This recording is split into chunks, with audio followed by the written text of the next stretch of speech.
সন্তানকে হিমালয়ে ট্রেকিংয়ে কোরিয়ান অভিনেত্রী। আসসালামু আলাইকুম।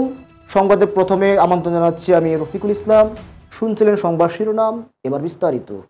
পাহাড় ভালো লাগে, তাই তো সুযোগ পেলেই শুটিংয়ের পাকে বেরিয়ে পড়েন পাহাড় ট্রেকিংয়ে। সফর সঙ্গী হিসাবে 6 বছর বয়সী ছেলেকে বেছে নিলেন তিনি।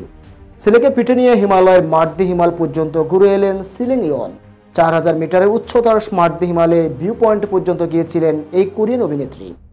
সেই সফরে কয়েকটি ছবি ইনস্টাগ্রামে পোস্ট করেছিলেন তিনি। এতে দেখা যাচ্ছে তুষারের আবৃত প্রাভাতের মধ্যে লিসিংয়ের ইয়ং ফিটে চড়ে আছেন তার ছেলে।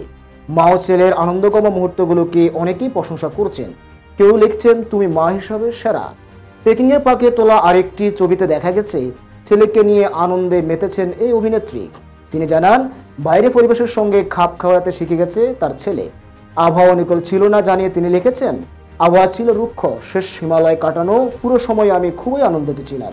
এই অভিনেত্রী 2013 সালে দক্ষিণ কোরিয়ার হাল্লাসান পর্বতে গিয়েছিলেন তার ছেলেকে নিয়ে। এই ছিল এখনকার মতো সংবাদ।